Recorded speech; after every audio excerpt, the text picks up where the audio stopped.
C'est très très délicat. On l'a tellement dit qu'on va le redire et redire.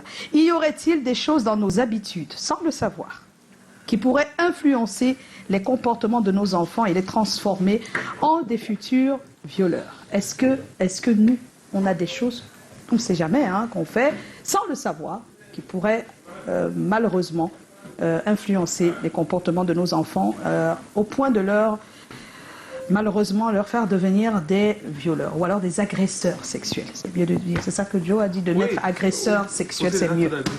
Voilà. Alors, on a quelques personnes qui ont... Le thème là est fort. C'est très très fort et très délicat. Le thème là est fort. Parce que ça nous accuse aussi que ça devient trop fort. C'est comme si on nous accuse de n'avoir pas fait ce qu'il faut pour que l'enfant... C'est très compliqué. Mais à un moment donné, on est obligé de se poser la question. Bon. Alors, fort aussi pour nos internautes qui ont été nombreux à réagir. On a Roland NG qui dit c'est comment? On est là. Tout dépend de l'éducation et l'entourage. Désir ne sera jamais influencé par le comportement car l'homme est le seul maître de la vie. Donc pour lui, il n'y a pas d'influence à travers nos comportements qui peuvent amener quelqu'un à le devenir. Voilà. Enibo Lekamites qui dit c'est comment? On est là. Pour ma part, je dirais que non. J'ai été bien éduquée par mes parents et ceux qui diront oui sont ceux qui ont un comportement indigne. La TV, certes, peut influencer, mais si le parent accorde le temps, soit peu à leurs enfants, rien ni personne ne pourra les dérouter. Excellent début de semaine à vous. Merci. Oui, c'est clair. Seven Vegan Tamen qui dit c'est comment? On est là. C'est un thème très délicat, je pense... Ah oui, qu'il fallait, la même chose qu'on disait au départ. Il ne fallait même pas en parler. On a Jean Coucou, il faut dire ce qu'il pense. Jean Coucou Zunon qui dit c'est comment? On est là. De nos jours, avec l'émergence de la télévision, les réseaux sociaux et autres, l'enfant copie tout ce qu'il voit à travers ces canaux et n'a plus le temps de copier une quelconque habitude de ses parents.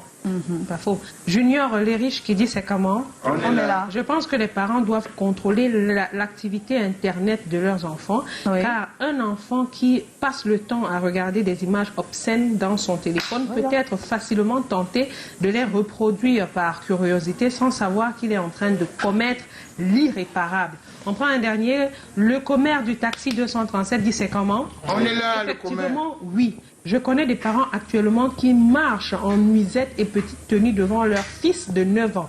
Peut-être elles ne se rendent pas compte, mais c'est très dangereux pour cet enfant. Le comble, c'est que quand tu lui parles, elle dit quoi?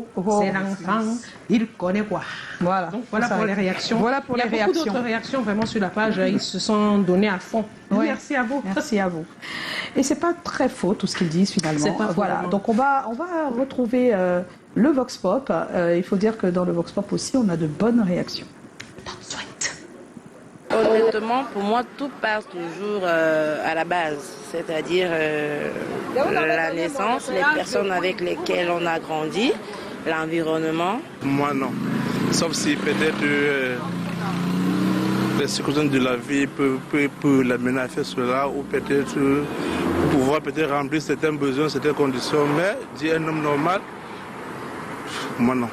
Pour moi, le comportement, ça dépendra de tout un chacun, parce qu'il y a certains qui ont des comportements très bizarres, alors qu'on ne peut pas leur ramener et des comportements qui peuvent pousser peut-être quelqu'un dans des choses ou des violeurs, machin. Mais pour moi, je sais que des choses comme ça, là, c'est des sectes. Oui, c'est des sectes pour moi. Sans ça, bon, je ne saurais dire que quelqu'un qui a un comportement normal ne peut pas peut-être faire ce genre de choses ou violer. Si un homme normal commet un viol, c'est que c'est un homme qui n'est pas normal, ou bien c'est qu'il est dans un secteur qu'il faut remplir les conditions. Et là, c'est les esprits des diaboliques là-bas. D'où est-ce qu'il sort? Dans quel environnement? Est-ce qu'il a été éduqué? Il est sorti de quoi? Vous voyez? Et parfois aussi la dame avec qui il vit.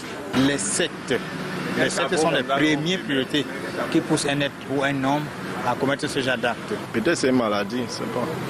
C'est une besoin psychologique, peut-être que chacun a son vice. Peut-être que c'est la folie. On peut mettre ça dans dans ce sens-là. C'est la folie. Non, ça, ce sont des émotions, non? C'était des mauvaises émotions qu'on a eues selon l'éducation, le milieu dans lequel, le parcours qu'on a fait dans la vie. Moi, je ne comprends pas. Peut-être quelque part, ils ont un instinct en eux qui leur pousse à ce genre de choses. Ou alors, ils ont leurs propres raisons que nous, on ignore. Vous pensez comme ça, parce que rien n'est pour rien. Et voilà. Donc il faut dire que beaucoup répondaient ici plus... Attendez, c'est difficile de répondre à la question. On répond plus à ce qui l'a poussé à devenir. Mais ce n'est pas ce qu'on demande. On demande ce que nous, on fait souvent avec eux, sans le savoir, qui leur font devenir des personnes agressives sexuellement. Il faut bien qu'on s'entende. Est-ce que nous, tous les jours, on a des comportements qui sont justes? Ça, pour que celui qui est tout petit ou celui qui avait ne soit pas influencé négativement. Qui viennent pasticher ce genre de comportement. Et demain, ça dégénère. Est-ce qu'on peut... Quelqu'un veut déjà prendre la parole? Tatiana. Ah oui, voilà. Enfin, moi, je félicite déjà ton courage d'avoir dit qu'on parle de ce sujet ce soir parce que c'est un sujet très sérieux. Je lisais encore, vous savez, le 11 octobre, c'est la journée de la jeune fille. Oui. Et je lisais encore un rapport de l'UNICEF qui disait que 60% de jeunes filles de 15 à 19 ans ont déjà été victimes de violences sexuelles. Oui. Vous imaginez au quotidien, et quand on parle de violence, parce que je mets violeur aussi... Oui, ça fait partie des violences. Quand on parle de ça, ça part du petit geste de votre cousin qui est à la maison, qui touche votre fille n'importe comment, à, je ne sais pas, votre jeune fille qui commence à attraper la quéquette de son frère à la maison. Je ne sais pas, il y a beaucoup d'actes de violence et il faut voir la chose vraiment en plan large. Donc, ne vous focalisez pas sur le violeur. Maintenant, je dis... Nos internautes ainsi que ceux qui ont réagi ont bien raison. On a des attitudes qui peuvent, pour ma part, amener l'enfant à avoir des gestes, des gestes malencontreux. Enfin, c'est même pire pour moi, des gestes vraiment... des agressions. Des agressions. Sexuelles. Donc, ça peut passer par l'exposition à Internet, les feuilletons qu'on regarde tout le temps à la télé. Je me rappelle, j'avais un jeune garçon qui n'était pas le mien à la maison et il regardait ces feuilletons un peu tard avec ma jeune sœur. Et j'ai remarqué que quand il parlait plus librement de sexe, donc l'enfant n'avait pas de langage. Dès le départ, il n'avait pas un langage approprié pour lui, pour son âge, sur le sexe. Mais ça m'a vraiment fait peur. Imaginez alors un enfant de ce type qui est exposé H24. Parfois, les mamans laissent les novellas et autres tourner tout au long de la journée. Au-delà de ça, c'est comment elles en parlent. D'autres peuvent regarder les novellas s'il n'y a pas de problème. Mais il faut mettre des mots. Mais si à côté tu as un langage, toi la maman, avec ta copine, en train de parler de ce qui se passe dans le novella, je ne sais pas, tu as un langage qui n'est pas propre au tout petit et il est là à côté. Comment tu parles de sexe à côté du petit? Et il y a aussi comment nous, à la maison, on se comporte, vraiment marcher avec les serviettes, l'intimité. Et maintenant, c'est vraiment nous, parfois, moi-même qui vous parle, moi-même, j'ai eu quelqu'un qui m'a tiré un peu l'alerte, parce que oui, à un moment donné, les enfants, ils grandissent, quoi. Tu n'as pas un bébé. Et nos enfants vraiment maintenant, comparés à avant, sont très libres sexuellement. Franchement, ils sont aptes à vraiment beaucoup de choses. Et ils ont un mindset. Voilà, ils ont beaucoup de choses. Donc, il faut faire attention, il faut vraiment encadrer tout ça. Et je pense qu'on peut éviter beaucoup de choses. Alors, pendant qu'on est à la télé, je pensais à un standard dans le registre dans lequel on est en train de s'avancer. Pour moi, un standard, c'est ce que le professeur Javet Mendozé de Recruter, mais moi, faisait à la télé dans le cadre de l'émission Déviance. Et je crois qu'on est vraiment dans ce cadre-là. C'est-à-dire que chaque société a ses normes, ses règles. Et moi, de façon générale, quand on parle de viol, on peut parler de suicide, on peut parler de consommation de la drogue. C'est que globalement, les gens sont en train de s'écarter de ce que, de façon générale et communautaire, on considère comme la norme. C'est-à-dire que, par exemple, à la télévision, bon, c'est plus le cas sur notre antenne, mais avant, on avait beaucoup de contenus qui viennent de l'extérieur. Tu as les télénovelas, par exemple, que les gens regardent à longueur de journée. Ça n'a rien à voir avec la culture africaine. Désolé de dire ça, mais il y a des standards qui sont propres à leur culture, qui ne correspondent à rien à ce que nous, on sait. Quand tu regardes des films américains et français, des fois, on te met moins 10 ou moins 15 ou moins 12. Mais le langage que tu entends là-dedans, des fois, dans ton environnement, te dit même un enfant de 18 ans ne va pas parler comme ça. Donc, je pense que malheureusement, globalement, on est dans un environnement où on est gravement exposé à la déviance. Les parents, même en premier. C'est les parents en premier, c'est ça. Des fois, comme on dit là, comme tu regardes ta télé, tu vois les filles qui montent et descendent à la plage en bikini et tout ça. Toi aussi, tu crois que c'est simple et normal de te balader en matelot. C'est pour ça qu'il faut encadrer avec le dialogue quand il y a ce genre de... Maintenant, pour le cas spécifique de l'agression sexuelle, j'allais te dire, Tati, que récemment dans l'actualité, même c'était des jeunes garçons qui étaient agressés, et pas des, vraiment des enfants, hein, et pas des filles, et pas des sujets mal en plus. Donc vraiment, je sais pas, c'est-à-dire que je sais pas comment on peut faire, mais... Oui, c'est ça. Parce que je sais pas. Complètement à l'envers. Pour moi, on est vraiment très, très à côté. C'est souvent sous le régime de la dictature, de la religion, ou je sais pas quoi. Oui, qu'on essaye de nommer les choses. Oui. Et autrement, je sais pas. Voilà. Calagan? Oui, maman, c'est un peu fort pour moi. Hein. C'est très fort, n'est-ce pas? C'est un sujet un peu fort. Est-ce que tu penses qu'il y a des choses à la maison qu'on fait et qu'on ne devrait plus faire parce qu'aujourd'hui, les enfants interprètent des fois tout à l'envers? Ça peut arriver sur le plan intimité, sexualité. Bien sûr, il y en a. Comme? Il y a par exemple les coups de fil que les mamans ou bien les papas parfois passent près des enfants. J'en ai parfois vu. C'est-à-dire, l'exemple? Ils parlent vraiment... Le langage? Le langage un peu fort. Avec une petite faute, soit de dehors, soit c'est la femme qui parle d'un gars de dehors. Et puis, quand tu dis, mais comment tu peux faire ça? Avec trop de grossièreté, c'est ça? Comment tu peux faire ça? En fait, il ne connaît rien. Il faut essayer de connaître rien. Alors, nous devons savoir que nous sommes comme le miroir de nos enfants. Chaque fois qu'il y a n'importe quoi, c'est toujours l'enfant qui dit, je fais comme mon père. Moi, il y a des techniques, comment on appelle ça? Les tics un peu chez nous. Quand je vois mon frère, par exemple, tous chez nous avons les mêmes tics. Et c'est ce que mon papa faisait. Il avait une façon de remuer la bouche comme ça. Nous-mêmes, nous tous, nous faisons la même chose. Parce qu'à force d'imiter, tu te dévoies ce que l'autre fait et tu imites, tu te dis que non, c'était un modèle. Oui, mais là, c'est pas le cas, puisqu'il n'est pas en train de violer. On dit que ça influence. Ça influence. C'est un exemple pour ne pas parler trop de sexe, mais pour aller dans une autre version. Pour dire que si déjà pour ça, il y a ça, ça veut dire pour les exceptions. Voilà. Il n'y a pas que les parents, il y a les tantes, les oncles, les voisins. Parfois, on lit des histoires dingues. Voilà. Et ils sont encore avec... Moi, j'ai interdit, par exemple, il y a des chaînes chez moi qui sont interdites. Ouais. Voilà peut-être une résolution. Voilà les chaînes chez moi qui sont interdites. Ouais. Et je contrôle avec ma caméra. Tu me regardes, tu me mets là. Ne dis pas tout ici. Voilà. Mes chaînes sont interdites parce que, à force de regarder les chaînes, tu sais, ça parle toujours des histoires d'amour. Oui. Ça a commencé, l'autre a fait le plan contre celui-ci. Et voilà. Et maintenant, qu'est-ce que l'enfant ne veut pas faire? C'est vouloir imiter pour dire non. Et parfois, le commentaire des parents, surtout des mamans après les enfants, avec les novellas. Et gars, il n'est pas fort.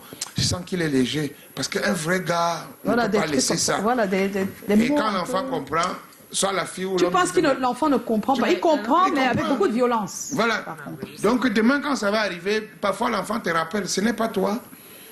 Ce n'est pas toi, maman. Ce n'est pas toi, papa. On va prendre l'avis de notre invité.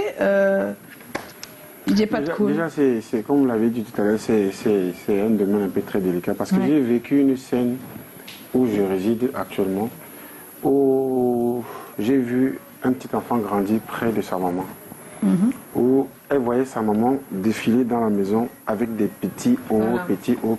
Oui. Et ce sont les mêmes vêtements que sa maman allait acheter au marché pour venir donner à l'enfant de porter. Hey, non, là, c'est un peu compliqué. Maman, tu dois t'habiller comme ça, je veux te voir comme ça, je veux te voir comme ça. Donc du coup, quand tu vois l'enfant, tu vois sa mère. Donc ça a rébellé l'enfant. Et du coup, il y avait des séries, ça va de la télé. C'est-à-dire, ce que tu vois un enfant de 2 ans regarder. Oui, c'est ça. Toi, un aîné, tu ne peux pas regarder ça. Mais pourquoi tu regardes? C'est maman a dit qu'il faut regarder ceci. 16 ans, l'enfant est entré avec une grossesse dans la maison. C'est un truc qui traumatise. Ça traumatise, franchement. Moi, quand j'ai vu... Et j'imagine si c'était un garçon, ça serait Justement, encore... et en même temps, vous voyez, à l'âge de 13-14 ans, l'enfant se retrouve en train de prendre des mégots de cigarettes de sa maman dans la chambre. Elle se met à... C'est-à-dire, elle se dit qu'elle est en train de simuler, mais c'est déjà les intentions dans la tête. Donc du coup, cet enfant est rentré avec une grossesse à l'âge de 16 ans.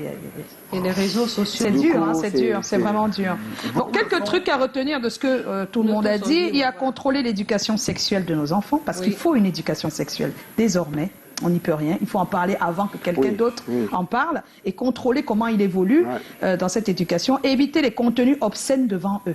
Voilà. Ça, non, mais c'est clair. Et puis, éviter de faire du sexe un sujet tabou qu'on ne doit même pas en parler. Parce que là, vous ne saurez même pas à quel niveau l'enfant, quelle est la relation que l'enfant a avec le sexe.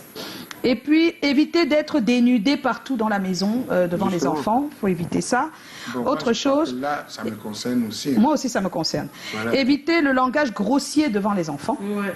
Le langage grossier, parce qu'on ne se rend pas compte, mais des fois, quand on parle avec des amis, ils écoutent. Ouais. C'est comme ça, même au téléphone, ils entendent.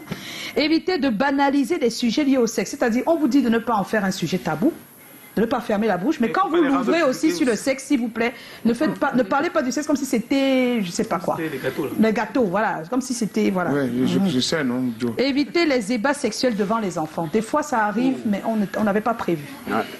Et ça peut traumatiser énormément. Et puis, vous savez, il y a des gens qui ont des jeux sexuels dans les ébats. L'enfant de 1 an, 2 ans voit comment vous bagarrez pour le faire. Il pense que c'est comme ça qu'on le fait. Il faut faire attention. Il y a aussi un truc qu'on ne dit pas très souvent, c'est que ceux qui ont subi des violences, qui ont subi un viol, sont prédisposés. Maintenant, nous, on va poser la question plus tard à un psychiatre, dans un autre sujet. Quand vous avez un enfant qui a été violé, comment faire pour que lui, il ne devienne pas un violeur. On va en parler dans un prochain sujet, la semaine prochaine, s'il vous plaît. Voilà, on va tout de suite retrouver monsieur John Tamak. Oui, il est sociologue, il nous donne son avis sur la question. Il faut dire effectivement que dans les familles, il y a des éléments qui peuvent prédisposer, n'est-ce pas, au développement du comportement de violeur. On a par exemple les mots. Vous savez, les mots, c'est des balles, des fusils qui sont capables de tout dévaster sur leur passage. Il y a la force des mots. Il est important de soigner des mots, les petits adjectifs qualificatifs de maison. Il est très important. Quand les frères commencent à s'appeler Madodo, machin, c'est un peu très tendancieux. C'est des choses à éviter. Il y a des tenues vestimentaires. Il faut éviter de porter certaines tenues, même si on est à la maison, même si on est...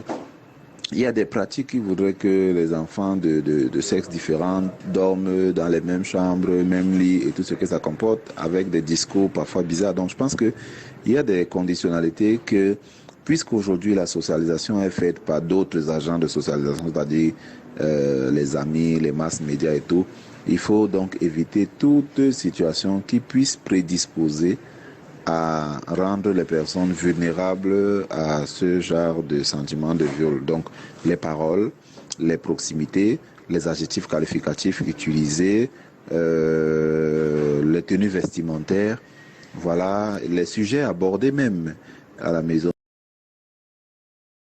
Sujet abordé et tout ça. On va dire merci à M. John Tamak. La suite de ce sujet, ce sera la semaine prochaine sur comment faire quand on a un enfant qui a été violé, victime de viol. On va dire merci à Didier Patcoul. Mais le nouveau projet, où est-ce qu'il est? Il paraît que tu l'as déjà. On peut voir un bout si c'est possible. Le nouveau projet, c'est Hommage aux handicapables et ça sort dimanche. Même si on a voilà, c'est Diambo. Eh bien, merci Didier Patcoul. Merci à toute l'équipe. Merci à Calagan pour les gâteaux, les raisins et les pommes. On se retrouve demain 17h, sortez couverts, là et là. Vous ne sortez pas, portez-vous bien. On vous fait des bisous. Et ayez des comportements sains. Voilà. Ne vous baladez plus en slip devant les enfants. Calagan, président.